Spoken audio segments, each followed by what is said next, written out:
Hello, I'm the Short Gal, and this is my show.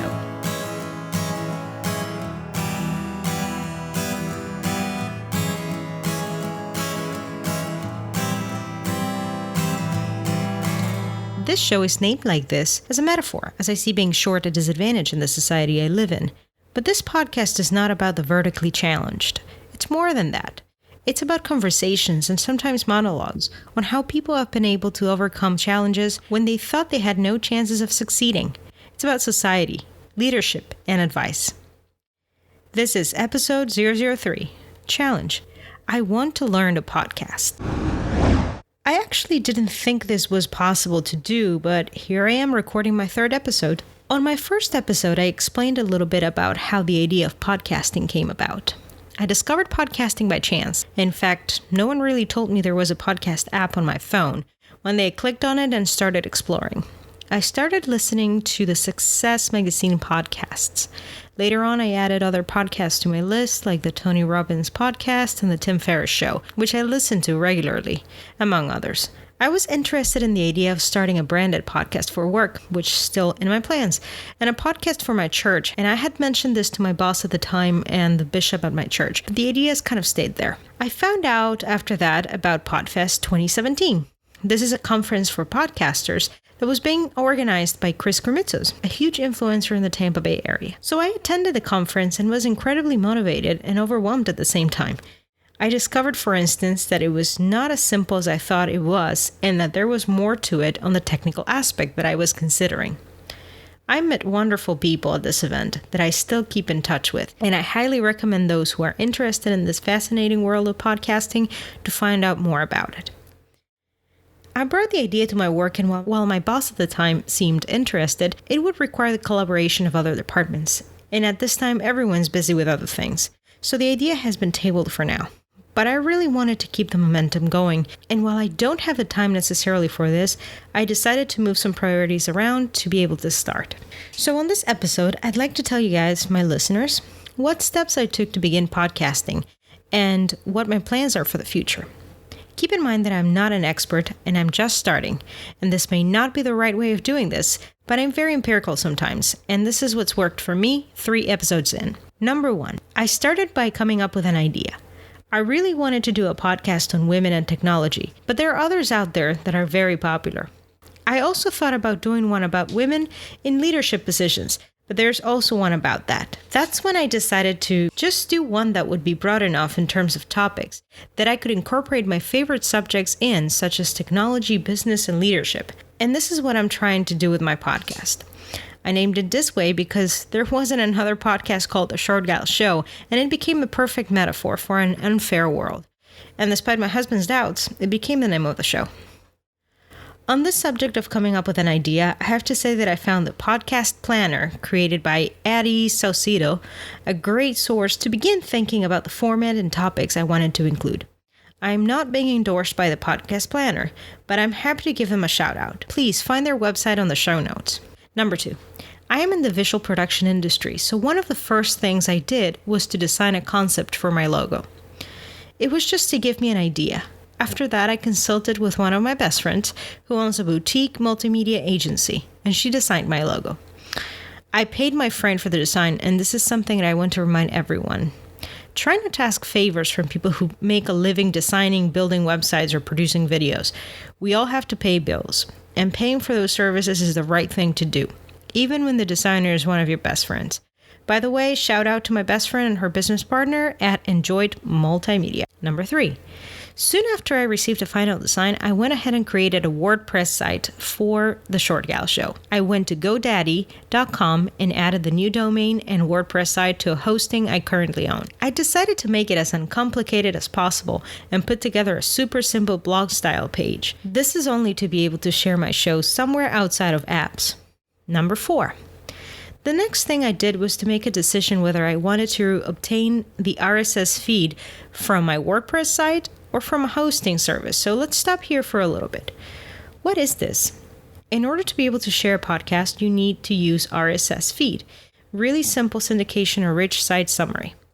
This essentially pushes your content out to the web world. This is an oversimplified explanation, but the important thing to remember is that your podcast will not go out by itself. It needs an RSS feed. The way I decided to do this was through Libsyn. No endorsement here. I discovered Libsyn and other podcast hosting companies at Podfest 2017. But doing some research out there, Libsyn seems to be reliable, reasonably priced, and it's used by some of the top names in podcasting. So I signed up with Libsyn and decided to go with a not so expensive plan, thinking that I will scale up as needed. Libsyn also offers stats for your podcast. Number 5, create content. The first thing I did was to create my first episode explaining what the show was about, and another one right after that depicting a specific challenge I've had. Please check out episodes 001 and 002. They're not perfect. They don't sound perfect. In fact, I'm not too happy with the quality. But mind you, I was learning as I was going. So at this point, I've corrected some mistakes, acquired some equipment, and learned a little bit about my audio software. Talking about this, I'm using Audition from the Adobe Suite, since I'm familiar with several of the Adobe products, and I already have the Creative Cloud membership. I'm an editor on Adobe Premiere, and I thought there wouldn't be too much of a difference, so that's why I decided to play around with Audition to see what happened. My first podcast was recording using my Rode shotgun mic, bad choice, and the second one using a Samson microphone that I borrowed. Neither option is the best for podcasting. After that, I purchased an Audio-Technica ATR 2100, as recommended by several people in the podcasting world, and a Focusrite Scarlett 2i2 as my audio interface, which is what I'm using right now to record episode 003. I also have a Depopper that I owned before, and my husband purchased a microphone isolation shield as a desk unit. You can see a picture of this on my website, shortgalshow.com, on the podcast page. As far as music for my podcast, I'm using a little tune that I came up with and that I played on my guitar, and a short sound effects separator from a royalty-free site. Remember, don't use copyrighted music. Try not to get in trouble with copyright and internet laws, please. Number 6. Once I had recorded my shows, I uploaded them first to Libsyn. Once I did that, I went ahead and followed some steps to add the Libsyn RSS to my WordPress site. And I did that so that my shows can play directly on my site with the Libsyn player. Number 7. Next step was getting the show to iTunes. First, I had to find one of my Apple IDs and get into the podcast section and then submit a podcast. Follow the steps in front of you. It's very user-friendly. And use the RSS feed provided by Libsyn if you're going the Libsyn route. There are other podcast hosting sites. And then, voila. It took one day for iTunes to let me know that my shows had been approved and were available on the podcast site. Number 8. I can tell you an estimated amount to launch a simple podcast if you're the one creating the site and doing your own editing. I've spent approximately $320. This includes my logo, the domain, the Libsyn subscription, and new equipment.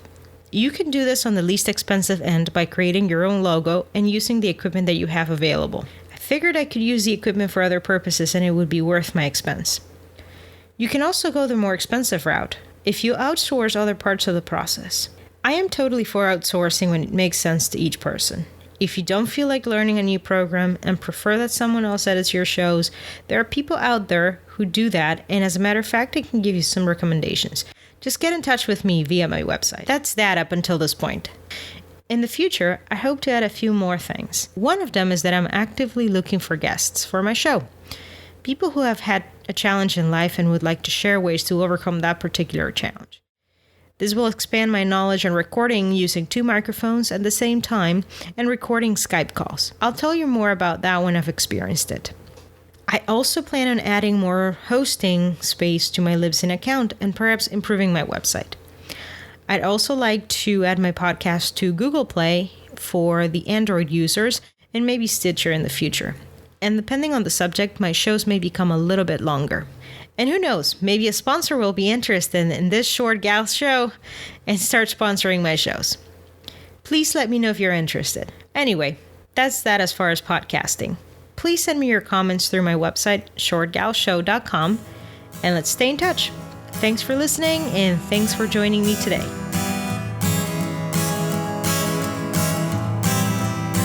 I'm the Short Gal, and this is my show.